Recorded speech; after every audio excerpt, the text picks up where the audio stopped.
Compared to the more modern, high-tech, and fast fighters, the Warthog seems like a bull in a china shop, ready at any moment to burst into the midst of battle and just destroy everything in sight.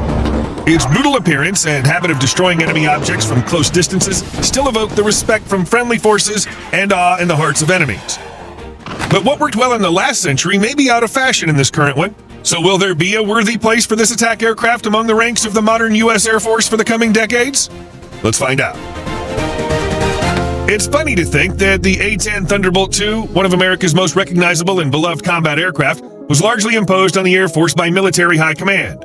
The experience from World War II and previous combat encounters helped the U.S. Air Force to finally formulate its own doctrine, which assumed the enormous advantage of strategic bombing and air superiority over close air support, CAS.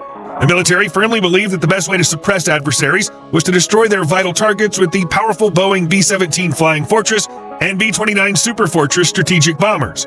Even in the ground attack domain, the Air Force considered battlefield air interdiction, BAI, to be far more decisive and therefore more important than CAS. However, the service argued that multi-role fighters and other aircraft that were not used to perform their primary missions could be quickly reclassified as CAS. That is, if the Army required air support on the battlefield, existing fighters at the time like the McDonnell Douglas F-4, Phantom II, and others, according to the Air Force, would have been able to handle the role of attack aircraft. Thus, they sharply rejected even the very idea of creating a separate class of aircraft for the previously announced purposes.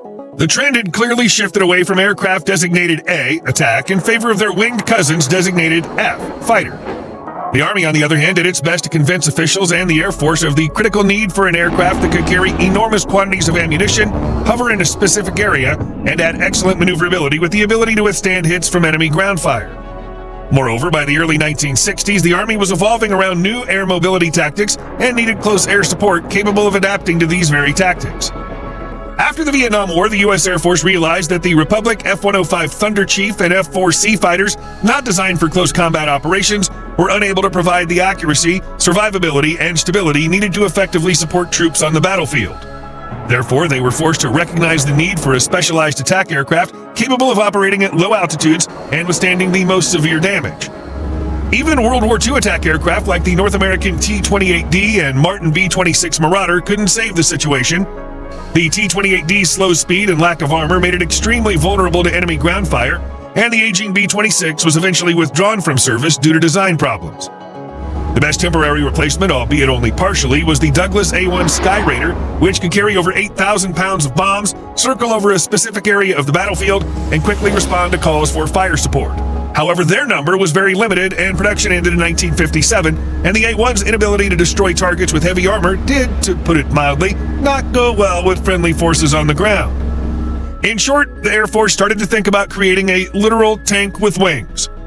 A request for a specialized CAS aircraft was issued by U.S. Air Force Chief of Staff General John P. McDonnell in 1966. As the threat of Soviet armored forces grew and the need for all-weather offensive operations expanded, requests to contractors were revised several times by 1970, resulting in the primary requirement being that the aircraft be designed specifically for the 30mm rotary cannon. Many people still make fun of the A-10 on this topic, saying that it was the first aircraft built for a gun and not vice versa.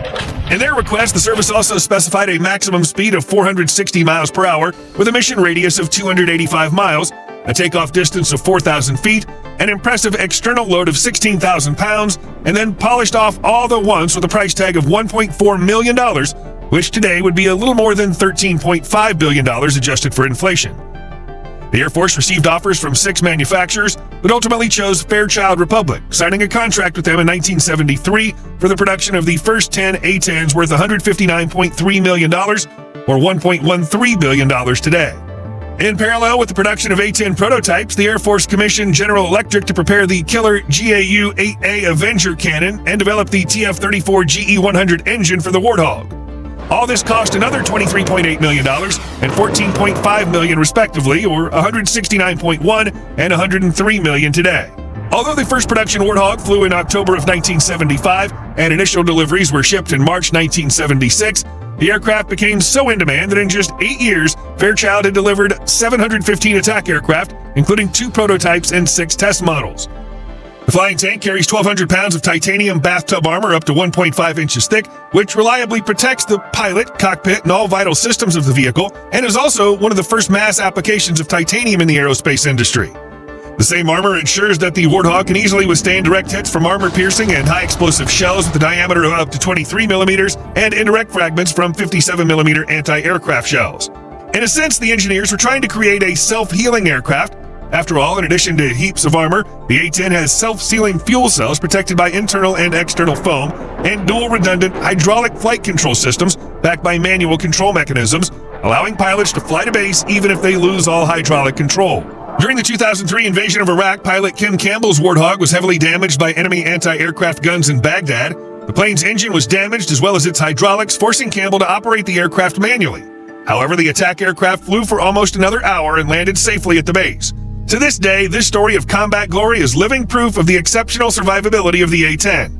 Another significant point in the A-10's survivability score is the ability to be serviced and operated from field bases close to the combat zone, where damage to aircraft engines by foreign objects is more commonplace than rare. For that same reason, its engines have such an exotic arrangement.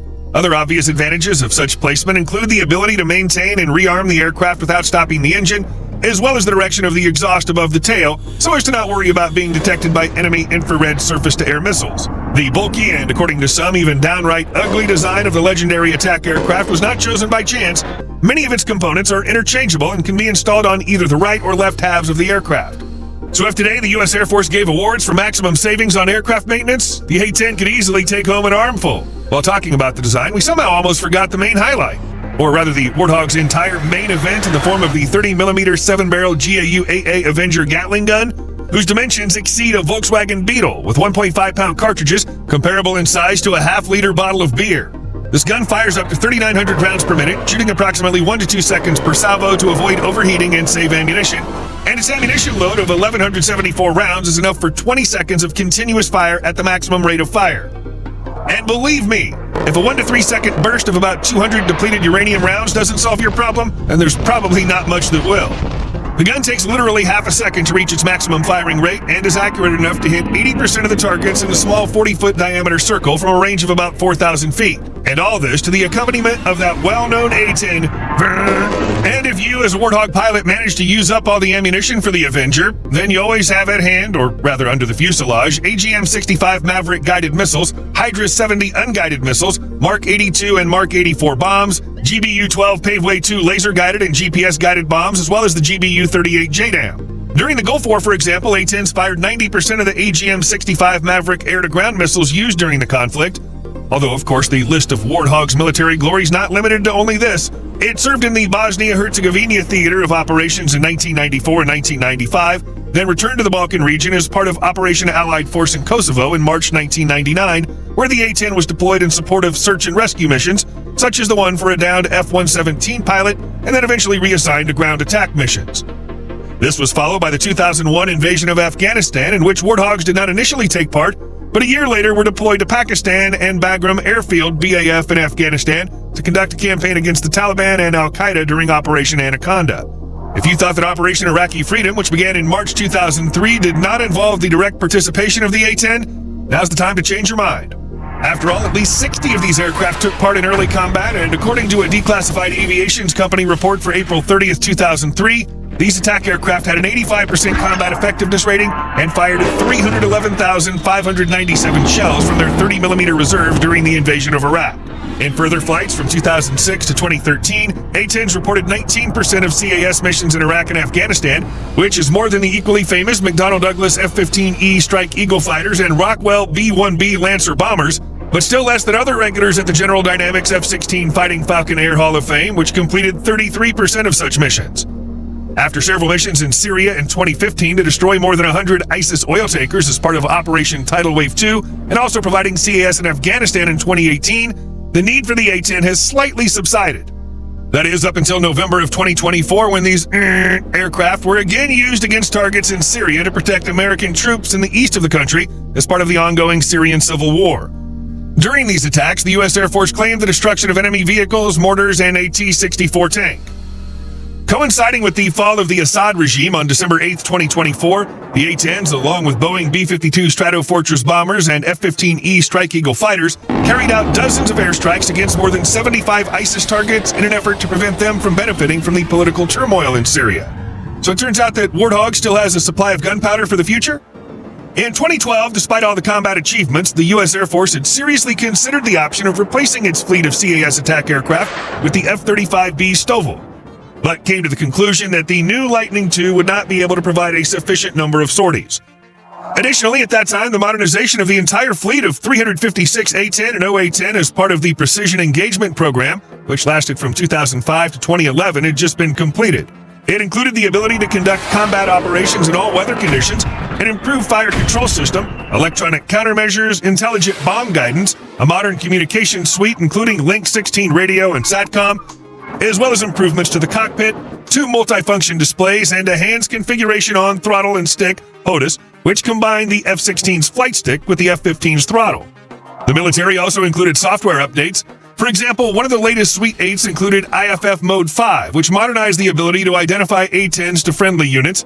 Furthermore, pave penny containers and pylons were removed from the sides because their receive-only capability was replaced by AN/AAQ-28V4 Lightning AT targeting pods or Sniper XR targeting pod with laser designators and rangefinders. As you can see, the Warthog's in no particular hurry to leave us, despite the inexorably approaching deadline of 2028 and 2029. At least it was during these years that the U.S. Air Force planned to retire the last A-10s from its fleet, although we've already seen similar statements before, so who knows, maybe before 2029 the A-10 will demonstrate its unique abilities even more. Once again confirming that rumors about its retirement are greatly exaggerated. Do you think the U.S. Air Force will completely replace the A-10 with the F-35 fighters? Share your thoughts in the comments below. And if you enjoyed the video, please leave a like, subscribe to the channel, and hit that notification bell for more content like today's. Thanks for watching, and we'll see you in the next one.